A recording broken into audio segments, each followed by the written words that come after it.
Hey everybody, Matt here.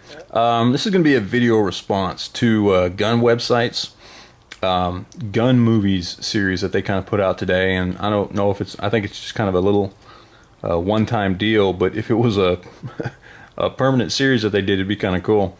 But it was gun movies, and he did 4 of them today. He did one on gun handling, one on Glocks in movies, one on girls with guns, and he did another one on shotguns.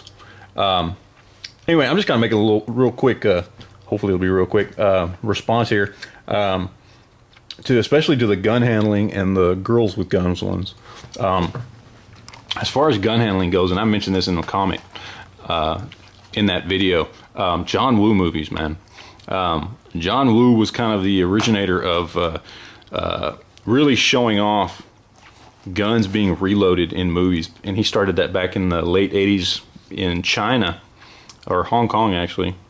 And then when he first did his first American movie was Hard Target with Jean-Claude Van Damme, and he brought that over here. And before then, man, when you'd watch an Arnold Schwarzenegger or Sylvester Stallone or Steven Seagal movie, man, these guys would run through hundreds of rounds without ever changing out a mag on anything, man.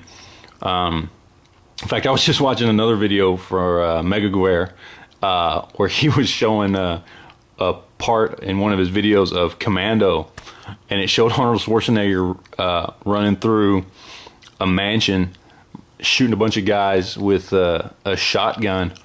And not only did he not reload, and I swear he probably I think it was a Remington 870, and not only did he not reload the gun after shooting about 20 rounds through it, but he didn't even pump the shotgun.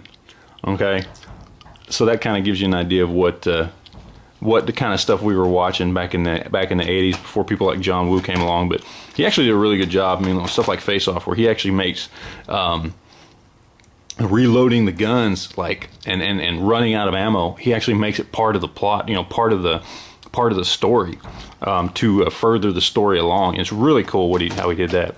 And like I said, he was one of the first ones to do that. So I thought, he deserves a mention when it comes to gun handling in movies for that. Another couple good movies for gun handling. This one, Shoot 'Em Up. Clive Owen, really good movie.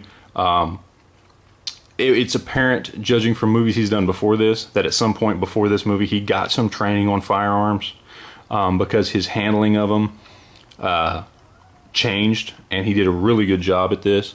It's still glorified action, but he does a good job.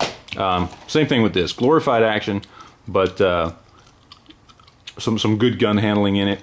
Maybe not as much as the other movies, because it is basically just a movie about gun porn. But hey, for gun handling, Equilibrium. If you haven't seen this movie, go check it out. It's Christian Bale. It's like from 2002 or 2003, something like that. They take this movie and they mix martial arts and gunplay into a really unique fighting style, and it's not realistic at all, but it's just really fucking cool. So for gun handling, man, check that out.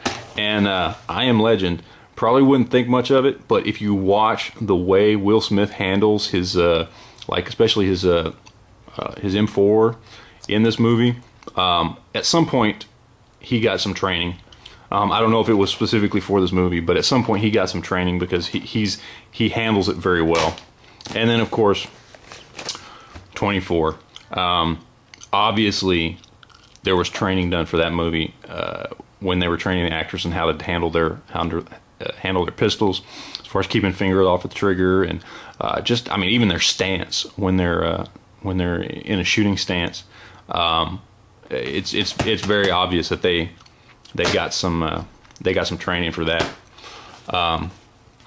And then the other one in their series that I was going to mention was the Girls with Guns thing, and this is the movies I was talking about, the Smoking Aces, especially part 2.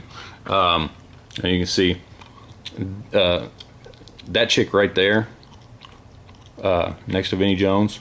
I don't know why they show her with knives there, but in the movie she mostly had guns. But really good job with the action on her part. Smoking Aces 1, not so much. Great action movie, a lot of good gunplay in it, and pretty good gun handling as far as it being realistic. But as far as the, you know, it had Alicia Keys in there trying to kick ass, but she ended up getting shot, so I don't know how impressive that was. And of course, this is for you, Ultraviolet. I heard you mention that one. Yeah, you're right. It's not very realistic, but she did handle the unrealistic guns that she was using in that show, in that movie, pretty well. But I'm gonna tell you what, I think she got her training for that movie from these movies. These are all the Resident Evils, of course, obviously, except for the 3D one that just came out. And she actually did, I think, the first two of these movies before she did Ultraviolet. And I think that's where she got training for how to handle a gun. Because she kicked ass in that movie, man. For all three of them, man, she kicked ass. So anyway, that's it, man. That's just my little video response to your gun stuff, your guns movies. Really cool series. I liked it a lot. I had fun watching it. If it becomes a regular thing, that wouldn't be so bad, because that was actually pretty cool. And hopefully you got a lot of comments out of that, because it was a cool site. So anyway, that's it. I'm gonna get out of here. I'm gonna go back to watching my my military channel. I don't even know what I'm watching anymore. But yeah, that's all I'm doing right now on a Saturday afternoon. Anyway, all right, I'm gonna get out of here. Thanks for watching.